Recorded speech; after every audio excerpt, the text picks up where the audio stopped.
تیرے ڈر سے صدا تھراؤں، خوف سے تیرے آنسو بہاؤں، تیرے ڈر سے صدا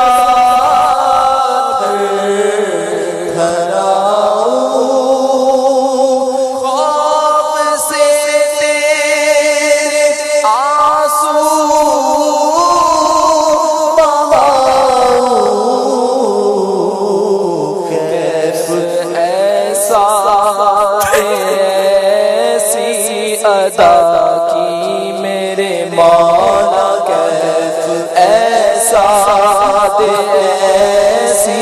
ادا کی میرے مولا، تو خیرات دے دے۔ ارے کیا جانا خوف خدا سے رونا کیا ہے مولا، تو خیرات دے۔ پیارے آقا مکی مدنی مصطفیٰ صلی اللہ تعالی علیہ وسلم فرماتے ہیں جو شخص اللہ کے خوف سے روئے گا جہنم میں داخل نہ ہوگا، یہاں تک کہ دودھ تھنوں میں واپس چلا جائے۔ کتنی پیاری حدیث ہے، سوچئے۔ مفسر شہیر حکیم الامت مفتی احمد یار خان علیہ رحمت الحنان اس حدیث پاک کے تحت دکھتے ہیں، یعنی جیسے دوہے ہوئے دودھ کا تھن میں واپس ہونا ناممکن ہے، ایسے ہی اس شخص کا دوزخ میں جانا ناممکن ہے۔ ایک کاش رونے والی آنکھ نصیب ہو جائے، اخلاص کے ساتھ اس رب کے حضور قبول ہو جائے، اس رب کے حضور قبول ہو جائے، اس رب کے حضور قبول ہو جائے۔ حضرت سیدنا منصور بن زازان رحمت اللہ تعالی نماز پڑھتے اور روتے اور اپنے عمامے کا ایک ایک بل اتار کر اس سے اپنے آنسو پوچھتے، یہاں تک کہ سارا امامہ تر ہو جاتا، پھر اسے دھوپ میں پھیلا کر خشک کرتے۔ اتنا روتے تھے۔ حضرت سیدنا ہاشم بن مالک رضی اللہ تعالی عنہ فرماتے ہیں نور کے پیکر تمام نبیوں کے سرور سلطان بحر و بر صلی اللہ تعالی علیہ وسلم لوگوں کو خطبہ ارشاد فرما رہے تھے۔ ایک شخص آپ کے سامنے رونے لگا، رسول اکرم نور مجسم صلی اللہ تعالی علیہ وسلم نے ارشاد فرمایا اگر آج تمام وہ مومن جن کے سر پر مضبوط پہاڑوں جتنے گناہوں کا بوجھ ہو وہ بھی تمہارے ساتھ حاضر ہو جاتے تو اس شخص کے رونے کی وجہ سے ان سب کی بھی مغفرت کر دی جاتی،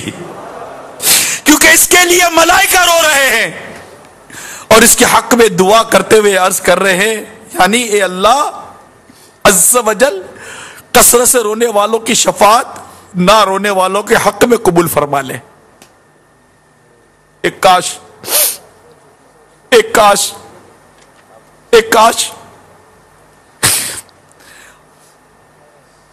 ہماری بھی مغفرت ہو جائے۔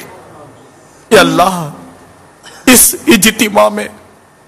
تیرا کوئی تو ایسا نیک بندہ ہوگا جس کا رونا، جس کا آنا، جس کا بیٹھنا، جس کی آہ، اس کی سسکی، اس کی آنسو کا کوئی قطرہ تیرے حضور قبول ہو جائے اور اس کے صدقے جو ہم سب کی مغفرت کر دے۔ آج کی رات ہمیں نصیب سے نصیب ہوئی ہے مولا، ہم آج کی رات محروم نہ رہ جائے، ہمیں محروم لوگوں میں نہ مولا، نہ ہمیں محروم لوگوں میں نہ اے اللہ نہ مولا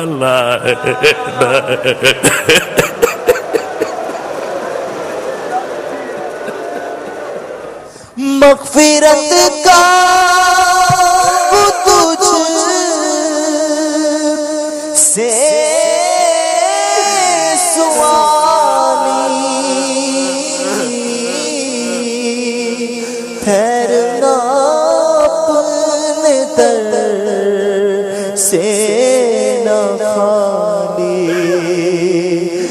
مغفرت کا تجھ سے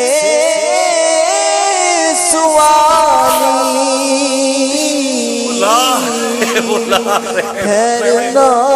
اپنے دل سے نہ فانی مجھ گناہگار کی التجا ہے مولا تجھ کو رمضان کا ستا ہے یا خدا تجھ سے میری دعا